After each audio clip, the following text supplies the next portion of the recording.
Baik, sebelum dimulai, saya di sini menggantikan Ustaz kita yang sebelumnya, Ustaz Rahmat. Beliau benar-benar sakit. Dapat informasi itu pas orang komat tadi. Jadi ini nggak ada persiapan, nggak ada apa-apa. Dan kalau misalnya banyak yang salah, ya mohon dimaafkan. Jadi saya Bapak Ibu. Dan biasanya pengganti itu tidak akan lebih baik dari yang digantikan. Jadi mohon dimaklumi jika banyak kesalahannya. Baik, bismillah. Assalamualaikum warahmatullahi wabarakatuh. Alhamdulillah, puji dan syukur kita ucapkan kepada Allah Subhanahu wa taala karena Allah masih memberikan kita kesehatan, nikmat yang banyak sehingga dapat berkumpul melaksanakan salat subuh secara berjamaah. Salawat beserta salam kita ucapkan kepada Nabi Muhammad sallallahu alaihi wasallam yang berkata Allahumma shalli ala Muhammad wa ala ali Muhammad. Teman-teman yang dirahmati Allah, saya mau bertanya nih, teman-teman pengen masuk surga nggak? Pengen. Yakin? Oke, alhamdulillah. Nah, suatu ketika Rasul sallallahu alaihi wasallam bersabda dalam hadis riwayat Imam Bukhari, kullu ummati yadkhulul jannah. Setiap umatku masuk surga. Alhamdulillah, kabar gembira kan? Siapapun umat Nabi yang aku umat Nabi dia masuk surga. Illa man aba, kecuali orang-orang yang enggan. Nah, ternyata ada pengecualian. Lalu para sahabat yang mendengar pernyataan Nabi, ada orang yang enggan, maka sahabatnya bingung, kok ada orang yang masuk surga kan gitu ya? Nah, padahal kalau orang aku Islam dia, Muslim dia pasti ingin masuk surga. Tapi ini ada orang yang enggan. Maka sahabat bertanya kepada Rasulullah, ya Rasulullah, siapa orang-orang yang enggan ya Rasul? Maka apa kata Rasul? Man ata'ani dakhalal jannah wa man asani faqad aba. Siapa yang taat kepadaku masuk surga, dan siapa yang membangkang atau tidak taat kepadaku maka ia orang-orang yang enggan. Nah, pertanyaan selanjutnya yang muncul teman-teman, kenapa sih kita harus taat kepada Rasul? Kenapa harus taat kepada Rasul? Karena dia seorang pemimpin umat Islam, insyaallah. Nah, jawabannya itu Allah yang langsung membawakan dalam Al-Quran dalam surah Al-Anfal ayat 24. A'udzubillahi minasyaitonirrajim. Ya ayyuhalladzina amanu istajibu lillahi wa rasul. Wahai orang-orang beriman, penuhilah seruan Allah dan Rasulnya. Nah, kenapa kita taat pada Rasul? Karena Allah yang memerintahkan. Nah, kalau kita di usul fikih, Anda yakin, teman-teman sudah belajar semua. Dalam kaidah disebutkan al-aslu fil amri lil wujub. Asal dari perintah adalah kewajiban. Nah, jadi dalam ayat tersebut kan Allah memerintahkan istajibu, penuhilah. Nah, maka disitulah kita wajib taat kepada Rasul. Nah, pertanyaannya, seperti apa sih taat kepada Rasul itu? Di dalam apa kita taat kepada Rasul? Nah, yang pertama yang pasti di dalam akidah. Orang Islam harusnya akidahnya kokoh. Tidak mudah goncang dan tidak mudah berantakan akidahnya. Nah, seperti biasa, orang suka berkisah, anak akan berkisah. Seperti apa sih akidah yang kokoh? Yang pertama, akidah yang kokoh adalah akidahnya yakin kepada Allah Azza wa Jalla. Nah, kita ambil contoh dari kisahnya Rasul sallallahu alaihi wasallam yang dikeluarkan oleh Ibnu Hisham. Tahu Ibnu Hisham? Oke, Anda tahu. Nah, Ibnu Hisham adalah seorang ulama sirah yang meringkas sirahnya Ibnu Ishaq. Nah, tahu Ibnu Ishaq? Nah, tidak tahu. Oke, Ibnu Ishaq itu adalah seorang ulama sirah dari kalangan tabi'in kalau tidak salah, dan dia adalah bapaknya para ahli sirah. Orang yang pertama kali membuat buku sirah. Kalau bapaknya ahli tafsir siapa? Al-Imam Ibnu Jarir At-Tabari. Nah, ini bapaknya ahli sirah Ibnu Ishaq. Sayangnya buku Ibnu Ishaq ini hilang dari peradaban. Tidak ada kabarnya. Alhamdulillah Ibnu Hisham meringkas bukunya. Nah, dikisahkan dalam Ibnu Hisham, orang-orang kafir Quraisy saat menghadapi Rasul sallallahu alaihi wasallam merasa lelah mereka. Kenapa?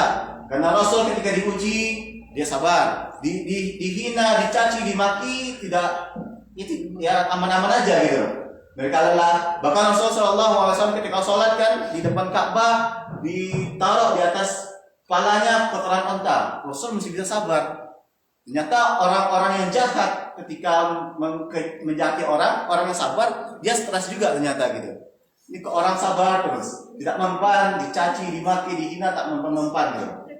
Sampai-sampai waktu itu ada orang kafir Quraisy datang pada pamannya Nabi.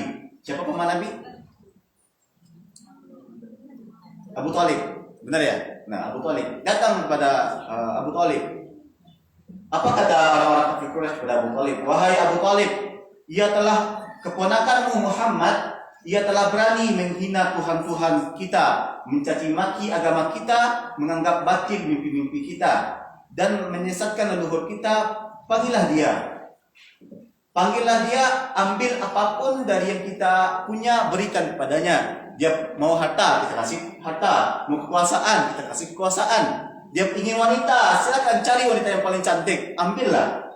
Asalkan hentikanlah dakwahnya, hentikanlah seruannya.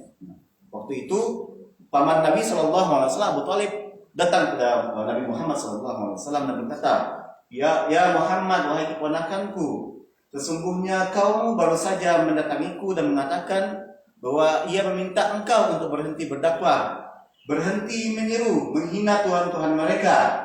Apapun yang engkau inginkan, silakan ambil. Mau harta, ambil sebanyak yang engkau mau. Mau wanita, ambil wanita yang tercantik di sana, terserah ambil. Mau kekuasaan, kami jadikan engkau pemimpin. Nah, kalau teman-teman di posisi Nabi Muhammad, mau enggak? Mau uang nih, nggak usah kerja, mau aja nih, mau rumah sepanjang ini.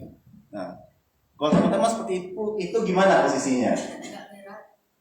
Yang laki-laki mau cari istri yang cantik, silakan pilih yang diaspori. Nah, oke, itu misalnya. Nah, tapi apa yang dikatakan Rasulullah SAW? Rasulullah SAW berkata, wahai pamanku, seandainya mereka meletakkan matahari di tangan kananku dan rembulan di tangan kiriku, maka aku tidak akan berhenti mendakwahkan ini. Nah, kita lihat bagaimana Rasul, matahari di tangan kanan, seandainya mampu orang-orang kafir itu meletakkan matahari di tangan kanan dan rembulan di tangan kiri, maka dia tidak akan pernah berhenti berdakwah menuju kepada Allah Azza wa Jalla. Kita lihat bagaimana kokohnya akidah Nabi Muhammad SAW. Kira-kira kita mampu nggak dengan si kokoh itu? Ya, sulit ya. Itu contoh pertama, kisah pertama. Kisah kedua, kisah Nabi Ibrahim alaihissalam. Tahu Nabi Ibrahim? Tahu ya? Biasanya Nabi Ibrahim itu dibahas kalau Idul Adha ya. Nah, tapi kita bahas pagi ini tidak masalah. Nabi Ibrahim alaihissalam adalah seorang nabi. Dia seorang nabi yang menikah. Dia punya istri. Ya biasa, seorang ayah, seorang suami yang menikah tentu ingin punya anak. Nah, tetapi ujian Allah kepada Nabi Ibrahim alaihissalam, Allah tidak beri anak kepada beliau sampai umur beliau tua, menjelang 70 atau 80 tahun di surah disebutkan. Nah, tapi hebatnya Nabi Ibrahim, bertahun-tahun Nabi Ibrahim selalu berdoa kepada Allah, minta anak. Ya Allah, berikan saya anak. Bertahun-tahun, berpuluh-puluh tahun, sampai umur 70 atau 80 tahun. Itu sabarnya Nabi Ibrahim menghadapi ujian Allah Azza wa Jalla. Nah, ketika sudah tua, Allah berikan anak. Siapa anaknya? Ismail alaihissalam. Nah, ketika anaknya lahir, ternyata Allah perintahkan Nabi Ibrahim membawa sama ibunya ke daerah padang pasir tandus, tak ada kehidupan di sana. Kalau sekarang Makkah di dekat Ka'bah mewah, hotel-hotel berbintang-bintang, dahulu tak ada orang hidup di sana, hanya padang pasir tandus gitu. Nah, maka dibawalah Ismail bersama Hajar ibunya ke padang pasir tersebut. Diletakkan, ditinggalkan. Nabi Ibrahim tidak berkata apa-apa. Lalu Nabi Ibrahim pergi meninggalkan keduanya. Saat Nabi Ibrahim pergi meninggalkan, berkatalah Hajar, wahai Ibrahim, wahai suamiku, kenapa engkau tinggalkan aku beserta anakmu di sini? Nabi Ibrahim tidak menjawab apa-apa. Bagaimana? Tentulah, karena Nabi Ibrahim sangat berat. Kita bayangkan seorang ayah meninggalkan anaknya, gimana tidak sedih dia? Nah, tak kuat Nabi Ibrahim menjawab. Lalu Hajar kembali bertanya, wahai Ibrahim, kenapa engkau tinggalkan aku beserta anakmu? Apakah ini perintah dari Allah Azza wa Jalla? Nabi Ibrahim hanya mengangguk. Pada saat itu Hajar menerima, karena ini adalah perintah Allah Azza wa Jalla. Kita lihat bagaimana keluarga yang patuh pada Allah, perintah Tuhannya dia laksanakan, itu pun sangat berat. Singkat cerita ditinggalkan Hajar sama Ismail di kota Makkah ya. Singkat cerita nanti keluar air Zam-Zam dan sebagainya. Nah, menjelang Nabi Ismail alaihissalam tumbuh remaja, Nabi Ibrahim datang kembali menjumpai anaknya. Ketika beberapa waktu Nabi Ibrahim menjumpai anaknya, datang lagi perintah dari Allah Azza wa Jalla. Apa perintahnya? Disembelih. Ya, disembelih. Mulai mimpi, Nabi Ibrahim bermimpi menyembelih anaknya. Mimpi 3 kali. Pada saat itu sampaikan kepada Ismail, ya Ismail, saya bermimpi menyembelih engkau. Nah, kita bayangkan saat dia baru lahir, disuruh ditinggalkan di kota Makkah yang tak ada kehidupan. Saat baru bertemu kembali di usia remaja disuruh menyembelih. Oh, Masya Allah. Kira-kira kita sanggup nggak untuk itu? Nah, singkat cerita, Nabi Ismail akhirnya berkata, wahai ya abati, wahai ayahku, kan gitu ya. Nah, jika ini perintah Allah maka laksanakanlah. Singkat cerita, Nabi Ibrahim datang lalu ingin menyembelih saat mau pedangnya, pisaunya mengenai leher diganti dengan lembu. Ya kita sudah hafal lah kisah-kisahnya. Nah, itu kisah yang kedua. Kita lihat bagaimana Rasul Shallallahu Alaihi Wasallam, Nabi Ibrahim Alaihissalam memegang teguh akidahnya. Saat ada perintah dari Allah Azza wa Jalla, dia tak gentar, dia tetap patuh pada Allah Azza wa Jalla. Sedangkan Rasul tadi digoda dengan dunia, dengan apapun tak tergoda. Sedangkan Nabi Ibrahim digoda dengan, bukan digoda, diuji dengan ujian yang sangat-sangat berat, tapi masih kokoh dan kuat. Nah, apa pelajaran yang kita ambil dari kisah ini? Ada yang tahu? Kuatkan akidah kita, Masya Allah ya.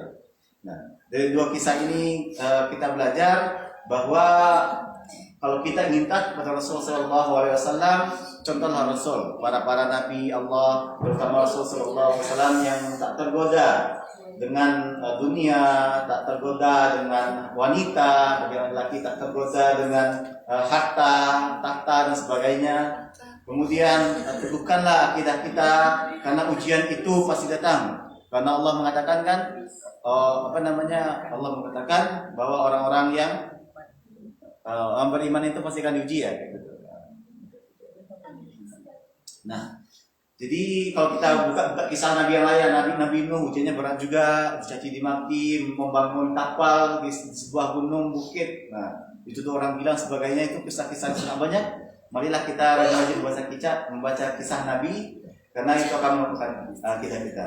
Ya mungkin sekian yang dapat saya sampaikan. Mohon maaf jika ada kekurangan, karena itu kekurangan dari saya pribadi yang datang dari Allah Azza wa Jalla. Saya akhiri membaca doa penutup majelis. Assalamualaikum warahmatullahi wabarakatuh. Waalaikumsalam warahmatullahi wabarakatuh.